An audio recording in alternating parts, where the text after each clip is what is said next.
Hello दोस्तों, शुरुआत करते हैं आज इंग्लिश के साथ। इंग्लिश में हम लोग रिवीजन में लेके आ रहे हैं कंजक्शन। एक वीडियो मात्र, उसमें पूरा कंजक्शन खत्म। अब देखिएगा, एक एक रूल को समझना है। 10-12 रूल हैं, उनको हम लोगों ने जो है कंप्लीटली शॉर्ट करके, जितना कर सकते हैं उतना शॉर्ट करके और कंप्लीट रिवीजन के साथ में पूरे जो है रूल्स हमने इसमें शामिल किए हैं। उसके बाद में देखते हैं और समझते हैं कंजक्शन को। देखिए, कंजक्शन होता क्या है। कंजक्शन वो होता है जिसमें आप जो है दो शब्दों को, दो जो है आप वाक्यों को इस प्रकार दो फ्रेजेस को, मतलब कह सकते हैं सेंटेंसेस को, वर्ड्स को, इनको कनेक्ट करने का काम करता है, इनको जोड़ने का काम करता है, वो कंजक्शन कहलाता है। ठीक है, तो ये हमें कोई ध्यान नहीं रखना है कि कंजक्शन की परिभाषा क्या होगी। दूसरी बात ये है कि उसके बाद में हम लोग जो है रूल्स के बारे में सीधा कनेक्ट होंगे कि रूल में क्या है। देखिए, पहला रूल ही बहुत इंपॉर्टेंट रूल है कि कंजक्शंस जो है वो always join two things of the same form. देखिए, ये बहुत इंपॉर्टेंट बात है, ऑफ द सेम फॉर्म। मतलब कंजक्शन हमेशा दो जो है ऐसी वस्तुओं को जोड़ता है जो सेम फॉर्म के रूप में हो। सेम फॉर्म का मतलब है या तो दोनों नाउन होंगे, ठीक है, यानी कह सकते हैं, यानी कंजक्शंस के दो, यानी कंजक्शंस के जो है इस तरफ नाउन आएगी तो इस तरफ भी नाउन आनी चाहिए। अगर इधर एडजेक्टिव आ गया तो इधर भी एडजेक्टिव आना चाहिए। अगर इस तरफ वर्ब आ गई तो इस तरफ भी वर्ब ही आनी चाहिए। जैसे हम लोग इसका एग्जांपल समझते हैं। देखिएगा, मैं आपके पास में एक एग्जांपल लिखता हूं और आप देखिएगा इसमें कंप्लीटली जो है ये बात हमने कवर की है। जैसे जैसे ही इधर sings और he dances।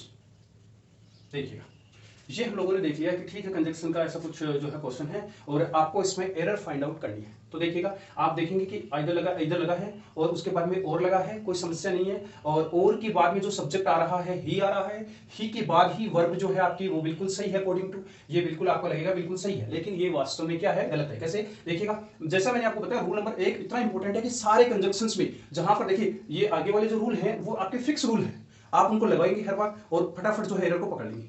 अगर मान लीजिए ऐसा वाक्य है जिसमें आपने देखा, देखो एक बार हम लोग इस रूल को और बढ़ते हैं, रूल नंबर 2। जैसे इधर और से स्टार्ट, ऐसा वाक्य जिसमें इधर आएगा, देखो और आएगा, ठीक है, और इस इधर और में आएगा तो वर्ब किसके अकॉर्डिंग आएगी? वर्ब जो है आप लोगों की सेकंड के अकॉर्डिंग आएगी। यानी वर्ब जो है और के बाद जो भी सब्जेक्ट आएगा उसके अकॉर्डिंग ही वर्ब आएगी।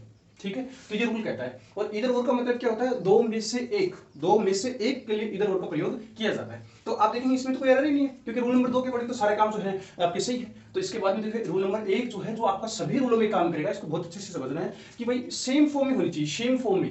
यानी आप कंजक्शन का उपयोग तो कर रहे हैं लेकिन वो सेम फॉर्म के रूप में ही होना चाहिए। यानी इस तरफ देखेंगे, देखिए आप इधर है, इधर से पहले क्या आ रहा है? क्या आ रहा है? क्या आ रहा है? कोई दिक्कत नहीं। इधर के बाद में क्या आ रहा है? देखो इधर के बाद में क्या आ रहा है, बाद में देखना, सॉरी, पहले वाला कोई मतलब नहीं है। इधर के बाद में क्या आ रहा है? सिंस, यानी वर्ब आ रही है, सिर्फ वर्ब। और इसी प्रकार से दूसरा कंजक्शन और है, और के बाद में क्या आ रहा है सर? सब्जेक्ट आ रहा है ही। तो ये बिल्कुल गलत हो गया, क्योंकि वर्ब के बाद में क्या आना चाहिए? कंजक्शन, और कंजक्शन के बाद में क्या है? वर्ब। यानी कि कंजक्शंस के जो है इधर उधर दोनों तरफ जो है सेम फॉर्म होनी चाहिए। वर्ब है तो वर्ब भी होना चाहिए, एडजेक्टिव है तो एडजेक्टिव होना चाहिए, नाउन है तो नाउन होना चाहिए। तो इसका मतलब यहां पर ये ही जो है नहीं आएगा। इसका सही फॉर्मेट क्या होगा? इसका सही फॉर्मेट होगा ही इधर सिंग्स और डांसेज। ये इसका सही फॉर्मेट होगा। ठीक है, आगे चलते हैं। नेक्स्ट जो है रूल मैंने आपको बता दिया है कि इधर और जो है इसका प्रयोग जो है दो में से एक के लिए किया जाता है, और जो है वर्ब हमेशा सेकंड और के बाद जो सब्जेक्ट आएगा उसके अकॉर्डिंग जो है वर्ब लगेगी। ठीक, उसके बाद में इसी प्रकार से निदर नोर है। निदर नोर के बाद में देखेंगे तो वर्ब वही बातें हैं। निदर नोर का मतलब क्या है? दो में से कोई नहीं के अर्थ में होता है, दो में से कोई नहीं के अर्थ में। और वर्ब जो है वो हमेशा नोर के बाद आने वाला, जो 2 नंबर पर आने वाला जो है उसके बाद, यानी कि ये सेकंड का मतलब क्या है? ये सेकंड वाला कंजक्शन नोर के बाद आने वाला जो सब्जेक्ट होगा ना, उसके अकॉर्डिंग जो है आपका वर्ब का प्रयोग किया जाएगा। इसी प्रकार से रूल नंबर 3 क्या है? Not only but also. Not only और बट ऑल्सो का एक साथ प्रयोग किया जाता है। ठीक है, इसका अर्थ होता है ना ही पहला है, ना ही पहला दूसरा भी, मतलब पहला ही नहीं दूसरा भी, ना ही पहला दूसरा भी, इसका अर्थ होता है। ठीक है, और वर्ब का प्रयोग वही है, बट ऑल्सो के बाद जो भी सब्जेक्ट आएगा उसके अकॉर्डिंग ही वर्ब का प्रयोग किया जाएगा। ठीक है, रूल नंबर ये आपका 4th हो गया। 5th है, देखिए बोथ, और बोथ के बाद में क्या आएगा? एंड आएगा। बोथ के बाद में एंड आएगा। कभी कभी एंड की जगह कुछ और भी आ सकता है, देन आ सकता है, एज वेल एज आ सकता है। तो ये बातें आपको ध्यान रखनी, ये गलत हो जाएगा। हमेशा बोथ के बाद में क्या आएगा? एंड आएगा। और हमेशा वर्ब की जो है प्लूरल वर्ब आएगी, हमेशा ही वर्ब प्लूरल आएगी, और इसका अर्थ दोनों ही होता है, दोनों। ठीक है, उसके बाद देखिए कोई भी वाक्य जिसमें लेस्ट जो है आपका प्रयोग होता है, लेस्ट के बाद में हमेशा और हमेशा जो है विल, मे, कुड, इनका प्रयोग नहीं होता, हमेशा शुड का ही प्रयोग होता है। और इसका अर्थ जो है वो होता है वरना या नहीं तो, वरना या नहीं तो। ठीक है, आगे चलते हैं। अब देखिएगा, अगला रूल है, एक दे रखा है थो और एक दे रखा है आपके पास में एल्दो। एल्दो और थो जो है वाक्य में अगर स्टार्टिंग में प्रयोग होते हैं, किसी भी वाक्य में स्टार्टिंग में प्रयोग होते हैं, तो उसके बाद में जैसे ही कंडीशन फर्स्ट कंप्लीट होती है, सेकंड कंडीशन आने के बाद में हमेशा रिटर्न फॉर्म में आपको कोमा का इस्तेमाल करना है। किसका प्रयोग करना है, सिर्फ कोमा का इस्तेमाल करना है और उसे वर्बली जो है आपको येट बोलना है। क्या बोलना है, येट बोलना है, ठीक है। और वैसे थो और अल्दो का मतलब क्या होता है, हालांकि। क्या होता है, हालांकि। जैसे अब मैं आपको बताता हूँ, देखो थो और अल्दो का प्रयोग वहां होता है जहां दो कॉन्ट्रास्टिंग जो है आप लोगों का सेंटेंस होते हैं, दो कॉन्ट्रास्टिंग सेंटेंसेस जहां होते हैं वहीं इनका प्रयोग किया जाता है आप लोगों का। चलिए हम लोग इसके बारे में जो है बातचीत कर लेते हैं कि ये जो है कैसे होगा इसका प्रयोग अल्दो और थो का। तो देखिए एक उदाहरण देखिए, देखिएगा मैं आपको एक उदाहरण जो है आपको बताता हूं इसके मामले में। ये देखिएगा मैं आपको बताता हूं, although she woke up late yet she reached school on time। देखिए ये आपके पास में एक वाक्य दे रखा है, although she woke up late yet she reached school on time। मतलब ये वाक्य है, इसमें एरर आपको पकड़ना है। तो आप क्या जाएंगे, इस रूल के पास जाएंगे। रूल में क्या रखा है भाई, थो और अल्दो आएगा, बिल्कुल सर, थो अल्दो आएगा स्टार्टिंग ऑफ द सेंटेंस, बिल्कुल आ गया साहब। उसके बाद में इसने बोला है कि जो सेकंड फॉर्म होगा, जो आपका वाक्य का दो भागों में बटा हुआ वाक्य होगा, पहला भाग यहां से लेकर और लेट तक हो गया, और दूसरा वाला देखो ये कंजक्शन का उपयोग लेट आ रहा है, और ये दूसरा भाग आपको देखने को मिल गया। तो आपने देखा कि पहला भाग ये है, दूसरा भाग ये है। इसने बोला है कि रिटन फॉर्मेट में आपको क्या लिखना है, कोमा, और वर्बली इसको क्या बोलना है, यट बोलना है। इसका मतलब यहाँ पर ये यट लिखा हुआ नहीं होगा, ये एक गलती है। यहाँ पर हमेशा कोमा का इस्तेमाल करेंगे आप, और कोमा का इस्तेमाल करेंगे तो इसको बोलना किस प्रकार से है, although she woke up late yet she reached school on time. मतलब बोलना तो यट है और लिखना क्या है, आपको कोमा का इस्तेमाल करना है, ठीक है, इस प्रकार से। दूसरी बात ये भी तो लिखी है कि सर इसका प्रयोग दो कॉन्ट्रास्टिंग सेंटेंसेस में, दो विरोधाभासी वाक्यों में प्रयोग किया जाता है। विरोधाभासी देखो, विरोध करेंगे एक दूसरे का, देखना although she woke up late, ठीक है, हालांकि वह लेट उठी। देखो लेट उठ रही है, तो बताइए लेट उठेगी तो टाइम पर पहुंचेगी क्या कहीं, नहीं सर। देखिए she reached school on time, but उल्टा काम हो रहा है। देखो उठ रही लेट है और पहुंच रही समय पर है स्कूल, तो गलत बात हो गई ना, एक दूसरे का विरोधाभास हो गया। होना जो कार्य था, जो पहली कंडीशन के अकॉर्डिंग जो काम होना था वह न होकर के उसका उल्टा होता है। देखिए तभी तो इसको बोलेंगे टू कॉन्ट्रास्टिंग सेंटेंसेस होते हैं। Although she woke up late यानी वो लेट उठी, yet she reached school on time, हालांकि फिर भी वो स्कूल जो है समय पर पहुंची, ठीक है। तो देखिए यहाँ पर ये जो है वाक्य, ये बात हमारी लागू होती है।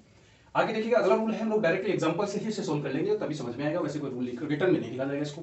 जैसे I do not know if he will help me. इस प्रकार के अगर वाक्य आपके पास आते हैं जिसमें इफ का प्रयोग आपके पास आ गया, तो आपको पहले वाले वाक्य को अच्छे से समझना है। पहला वाला वाक्य अगर अनश्योरिटी को प्रदर्शित करता है, मतलब कि संदेह की भावना दिखाता है, जैसे I don't know, I do not know, मैं नहीं जानता।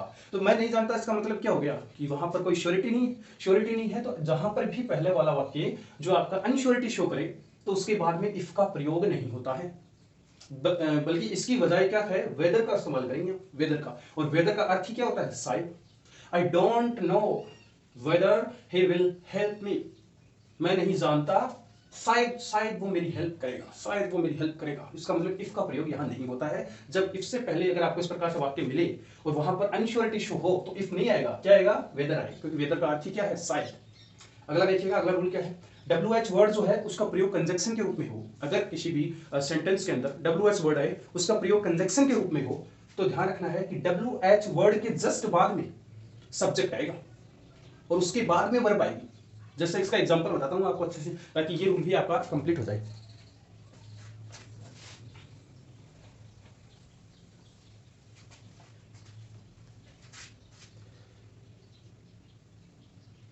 देखिएगा जैसे है, he did not tell me where had he kept